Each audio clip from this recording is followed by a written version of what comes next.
और मेरे पेरेंट्स के साइड से ऐसा कोई प्रेशर नहीं आता। 50 में 15 नंबर। 50 में 50? हाँ। किस सब्जेक्ट में? मैथ। आगे क्या बनने का विचार? सरकारी जॉब। सर, जिन बच्चे के पास आज के डेट में भी पैसे नहीं है वो कैसे पढ़ाई कर पाएंगे? हमारे यहाँ अगर वैसे बच्चे भी आते हैं तो उन्हें भी सपोर्ट किया जाता है। इस वक्त जो हमारी मौजूदगी है रहुई बाज़ार के माधव क्लासेज में, और यहाँ के संस्थापक थे पंकज कुमार, लेकिन आज उपस्थित नहीं है। लेकिन पंकज सर के निर्देश के बाद यहाँ पर एक और शिक्षक मौजूद हैं, चंदन सर इनका नाम है। तो आइए इनसे बातें करते हैं। पहले तो आपका स्वागत। धन्यवाद सर, आपके न्यूज़ चैनल के माध्यम से। क्या कहना चाहते हैं कि हर बार हर साल यहाँ से लगभग 10 से 12 स्टूडेंट निकलते हैं जो कि 450 से ज़्यादा मार्क्स लाते हैं। सबको देखिए, सबसे बड़ा होता है गाइडलाइंस। तो हम लोग जो है हर बिंदु पर ध्यान देते हैं, बच्चों को समझाते हैं, जो भी कमी रहता है उसको पूरा करते हैं। इसी मेन वजह है कि आज बच्चा जो है सक्सेस करता है। हम लोग बारीकी से हर बिंदु, टेस्ट में नंबर कम आता है उसको बात को रखते हैं। बैच में जो भी कमज़ोर विद्यार्थी होते हैं उसे अलग से व्यवस्था कर करके समझाने का प्रयास करते हैं। इससे जो है माधव क्लासेस में हर बार रिजल्ट एकदम बेहतर रहता है। अच्छा, यहाँ के संस्थापक पंकज सर कितने समय यहाँ पर व्यतीत करते हैं? पंकज सर मॉर्निंग में रहते हैं और हम लोग को गाइडलाइंस करते रहते। भी डायरेक्टर के पद पे हैं, वही प्रधान शिक्षक बन चुके हैं 1 to 5। पहले सरकारी टीचर थे, अब तो हेड मास्टर के तौर पर हो गए हैं 1 to 5 में। और गाइडलाइंस देते रहते हैं, समय समय पे सभी बातों को बताते रहते हैं और हम लोग बच्चों को बीच में प्रस्तुत करने का काम करते हैं। अच्छा, आज यहाँ क्या कार्यक्रम था? बच्चों को एक टेस्ट के जरिए सभी क्लास के 8, 9, 10, 7 CBSE भी बैच इसमें शामिल था। सब क्लास में बैच वाइज टेस्ट लिया गया था। जो भी बच्चे अच्छे नंबर लाएं उनको सम्मानित करने का काम किया गया। और जो भी बच्चे छूट गए हैं उनसे भी हम रिक्वेस्ट करना चाहेंगे कि वो भी अगला टेस्ट में जो है एक अच्छा बेहतर नंबर ला करके सम्मानित होने का काम करेंगे। जो पिछड़े बच्चे हैं उनको कैसे सहायता किया जाता है यहाँ पर? यहाँ जो है एक अलग व्यवस्था भी किया जाता है, खास करके कमज़ोर बच्चों के लिए। सामने एक्स्ट्रा बैच करके जो भी कमज़ोर बच्चे होते हैं उनको आगे दिया जाता है। एक अलग से बैच ट्यूशन में व्यवस्था है उस तरह। हम लोग देखते हैं बड़ी बड़ी संस्थानें होती है जहाँ पर कि टॉपरों पर सिर्फ ध्यान दिया जाता है, तो यहाँ क्या अलग व्यवस्था? नहीं, हम लोग तो खास करके सभी बच्चों को लेकर के चलने का काम करते हैं। क्योंकि देखिए, जो थोड़ा सा तेज़ तरारे हो तो हल्का भी उसको गाइडलाइंस होता है तो वो सक्सेस कर जाता है। लेकिन सबसे बड़ा होना चाहिए जो छोटे बच्चे, जो कमज़ोर बच्चे होते हैं, उनको मनोबल अगर बढ़ाने का काम अगर शिक्षक करते हैं तो बहुत अच्छा होगा, बेहतर होगा। जो बच्चे 2026 में 10th बोर्ड का एग्ज़ाम देना चाहते हैं और उनका तैयारी अभी तक क्लियर नहीं हुआ है, वो तैयारी कैसे करें? अब तो बहुत कम समय बचा है। अब सभी बच्चों को एकदम फोकस करके पढ़ाई करना चाहिए। जो भी लगभग सिलेबस समझिए कि समाप्त होने वाला है, सभी बच्चों का यही हम रिक्वेस्ट करेंगे कि ज़्यादा से ज़्यादा सोशल मीडिया से दूर रह करके पढ़ाई पर ध्यान दीजिए।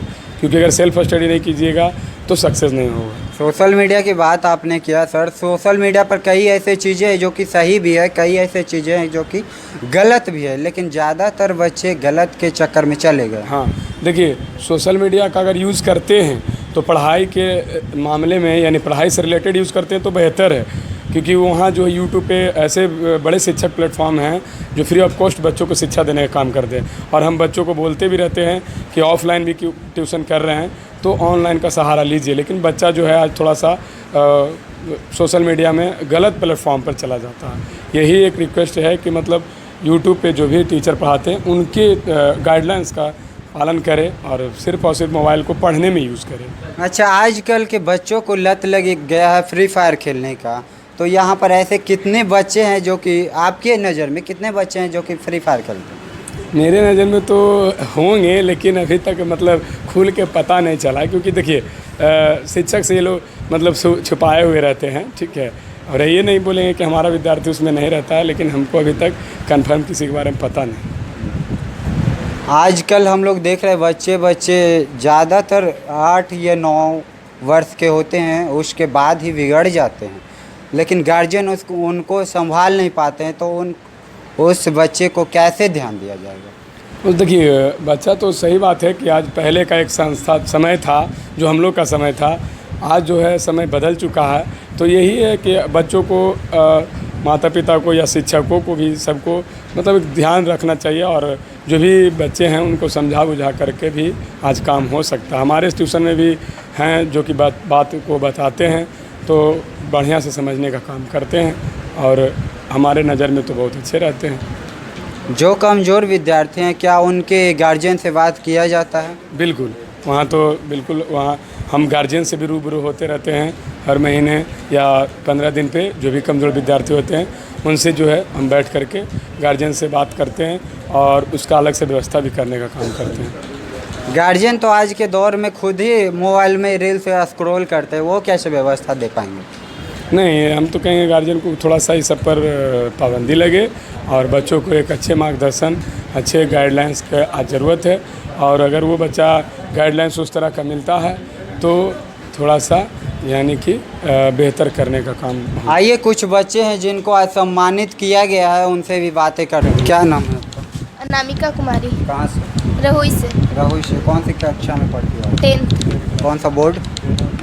बिहार बोर्ड है। बिहार बोर्ड। अच्छा, बिहार बोर्ड को लोग बदनाम करते हैं, तो इसके अलावा कोई बोर्ड आप नहीं चुने? नहीं। घर पर आप कितने घंटे पढ़ते? 2 घंटे। तो मतलब कि वर्क करके 2 घंटा सेल्फ स्टडी। इधर का होमवर्क कंप्लीट करें। हाँ। गार्जियन कैसे सपोर्ट करते हैं? मेरे मम्मी पापा हर चीज़ में सपोर्ट करते हैं। फिर भी कैसे बताऊँ आपको? कई बार हमने देखा कि बच्चियों को आगे नहीं बढ़ने के लिए दिया जाता है। जी हाँ, पर हमारे पेरेंट्स वैसे नहीं हैं। सर का गाइडेंस? सर हमें बताते हैं कि ठीक से पढ़ो, क्योंकि हमारा कोई नहीं है लड़की। किस सब्जेक्ट का टेस्ट लिया गया था 10 दिन पहले? Social science. क्या नाम है? शिवानी कुमारी। कहाँ से? रहुई से। रहुई से। कितना मार्क्स आया? 31। कितना? 31। 31। 40 में से मात्र 31 नंबर। 9 नंबर से अभी भी क्यों पीछे हो रही हो? ये मेरा गलती के कारण। आगे ध्यान देने का समय भी नहीं बच रहा है, कैसे आप ला पाओगी 450 नंबर? मेहनत करके। मेहनत करके। कितना समय बच रहा है? मात्र हाँ, 3 महीना। 3 महीना में मेहनत हो पाएगा? हाँ, हो पाएगा। क्या नाम? मौसम कुमारी, कहाँ से? रहुई से। राहुल से। सर का गाइडेंस कैसा है? बहुत अच्छा। बहुत अच्छा। अच्छा, चंदन सर पिटते नहीं है? नहीं। नहीं। और कोचिंग में तो देखते हैं कि ज़बरदस्ती पीटा जाता है, उसके दौर पर ही बच्चे नंबर ला पाते हैं। नहीं, यहाँ पीटा नहीं जाता है, समझाया जाता है। क्या नाम? कोमल कुमारी, कहाँ से? रहुई। रहुई से आप? हाँ, सर का गाइडेंस कैसा रहा? बहुत अच्छा। 3 महीने का समय बच रहा है, इस अंतराल में कैसे तैयारी हो रही है? बहुत अच्छी हो रही है। बहुत अच्छे। कितने मार्क्स लाने की संभावना है? 400-450 प्लस। 450 मतलब कि 90% से ऊपर। हाँ। आप कहाँ से हो? रहुई से। अरे घर पर सेल्फ स्टडी करते हो? हाँ जी, कितने बिल्कुल। समय? 3 घंटा। 3 घंटा। गार्जियन का बिहेवियर कैसा रहता है? बहुत अच्छा, जैसा होना चाहिए, और पेरेंट्स से तो अच्छा ही है।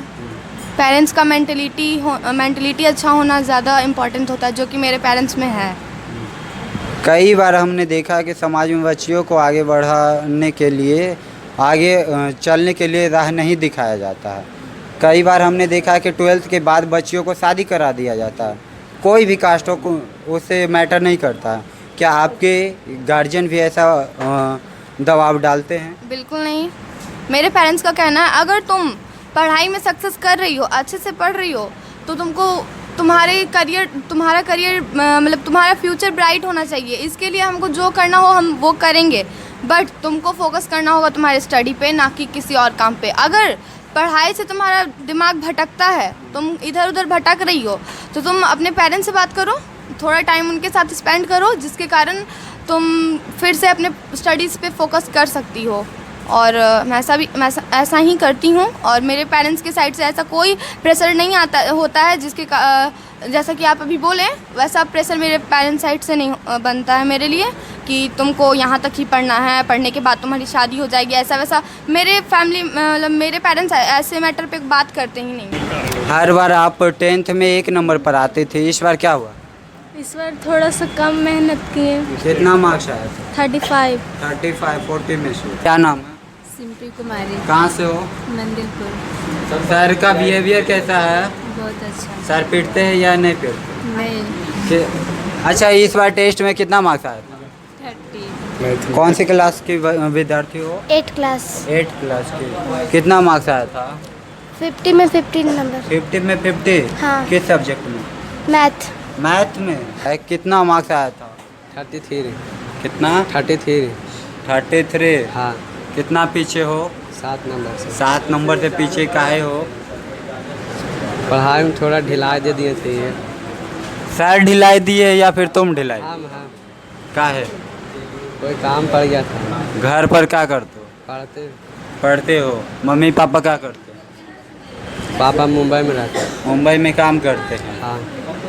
क्या नाम है? सौरभ पासवान। हाँ, सौरभ पासवान। सौरभ पासवान। कहाँ से हो? मंदिरपुर। मंदिरपुर। अच्छा, मंदिरपुर रहोई का एक लौता ऐसा गांव है जहां पर लोग ज़्यादातर के दादागिरी में जाते हैं, तो तुम दादागिरी में जाओगे? नहीं। माहौल कैसा है अब? सुधर रहा है। सुधर रहा है। हाँ। मतलब कि पिछले जो जनरेशन थे शिक्षा के अभाव में वो रंगदारी करते थे। हाँ जी। हाँ, नहीं करते, अब सुधर गए। अब सुधर गया। अच्छा, कितना मार्क्स आया था? 35। 35। 5 नंबर पीछे है, क्या है? ढिलाई कर दी पढ़ाई। नहीं पढ़ते थे। पापा क्या करते हैं? किसान। किसान है, खेती करते हैं। टेम्पो चलाते हैं। टेम्पो चलाते हैं और खेती भी करते हैं। जी। दोनों काम। जी। पापा का आप सहायता करते हो? जी। क्या नाम? नयन कुमार। कहाँ से हो? रहोई से। रहोई से हो। क्या अभी किस चीज़ की तैयारी चल रही है? अभी तो क्लास 10। अच्छा, पापा क्या करते? पापा नहीं, एक्सपायर कर गए। मम्मी क्या करती है घर? सिलाई करती है। सिलाई करती है। कितना मार्क्स आया था आज? 36। हाँ, 36। 36। 4 नंबर पीछे रह गए हो। मम्मी को आप कैसे सहायता कर पाओगे? अच्छे से पढ़ लिख के और जॉब करके। अच्छा, आप कितने भाई बहन? सिर्फ एक लौता है। इकलौता भाई हो तुम। पापा कब एक्सपायर हुए? 2013। 2013। आप उस समय तो बहुत छोटे होंगे। हाँ, 4 साल के। अच्छा, दादा दादी हैं? कोई नहीं, कोई सिर्फ नहीं। हम और मम्मी। मम्मी कमाती है फिर? नहीं, बड़का पर फिर भेजते हैं पैसा। क्या? जॉब करते हैं बड़े वाले। अंकल सहायता करते? हाँ। अच्छा, आगे क्या बनने का विचार? सरकारी जॉब। चलिए, यहाँ के बच्चों से हमने जाना क्या व्यवस्था थी, कैसे व्यवस्था थी और कैसे तैयारी चल रही है बच्चों के बीच। चूँकि समय बहुत कम बच रही है, 2026 मात्र 3 महीने का समय बच रहा है। सर, क्रैश कोर्स चल रही का? हाँ, व्यवस्था अभी तो मतलब सोच रहे हैं दशहरा के बाद इस पर पंकज सर बोले हैं बैठ करके कि ओपन करने का। तो समय, क्योंकि देखिए हम लोग को सबसे बड़ा होता है समय का अभाव है। कई कोचिंग तो जुलाई या अगस्त में ही स्टार्ट करवा देते हैं, तो आप दशहरा के बाद क्यों स्टार्ट? समय का सबसे बड़ा समय का अभाव है, क्योंकि हमारे यहाँ +2 यानी कि इंटर तक का बैच है और वो भी नर्सरी से लेकर के। तो समय मिलेगा तब तो। और क्लास आवर में ट्यूशन चलाना गलत होगा, गैर कानूनी। तो व्यवस्था कर रहे हैं, एक क्लास को मतलब ख़त्म होगा उस समय दिया जाएगा क्रैश कोर्स। अच्छा सर, ये जो बच्चे थे इनको आप कैसे व्यवस्था करते हैं? सभी को समझाएं। ये स्पेशल बच्चा है जो जिसका पापा एक्सपायर हो गए हैं, तो इसको फीस में क्या सहायता किया जाए? बिल्कुल बिल्कुल। इस तरह के जो भी और भी कैंडिडेट हैं और भी विद्यार्थी हैं इनके इसके अलावा, तो इस तरह का अगर पता चलता है हमें तो हम लोग सब मिल करके जो है इसको मतलब फी में कमी करने का काम करते हैं। अच्छा, ये विद्यार्थी जो हैं, क्या नाम था? नयन कुमार। इनको कितना प्रतिशत छूट दिया गया है? यानी कि फ़ी का यानी 30% इस तरह से व्यवस्था किया गया। और भी हम सोच रहे हैं, इसको हम बोले हैं कि जितना करो आगे भी 10 के बाद भी सपोर्ट किया जाएगा। सिर्फ हम बोले हमसे जुड़े रहना है और भी व्यवस्था करेंगे। बिहार भी जाएगा, इंटर का पढ़ाई करेगा, वहाँ भी हम लोग माधव क्लासेस यानी पंकज सर के द्वारा व्यवस्था किया जाएगा। ऐसा सर, जिन बच्चे के पास आज के डेट में भी पैसे नहीं है वो कैसे पढ़ाई कर पाएंगे? हमारे यहाँ अगर वैसे बच्चे भी आते हैं तो उन्हें भी सपोर्ट किया जाता है। अभी खुद हम मतलब भी ट्रेनिंग मिला हुआ है हम लोग को, तो हम लोग जो है सरकारी स्कूल में इसीलिए चुने हैं ताकि वहाँ के बच्चे वैसे बच्चे होते हैं जो उनको फ़ी देने में असमर्थ हैं, उन्हें हम लोग ट्रेनिंग के तौर पर अपना स्कूल में जा कर के एकदम पढ़ाने का काम करते हैं। हमेशा बच्चे के लिए उत्तरदायित्व हम हर समय रहते हैं, मौजूद रहते हैं। चलिए, इस वीडियो को देखने के लिए आप तमाम दर्शकों का धन्यवाद। मिलेंगे अगली वीडियो में। जय हिंद।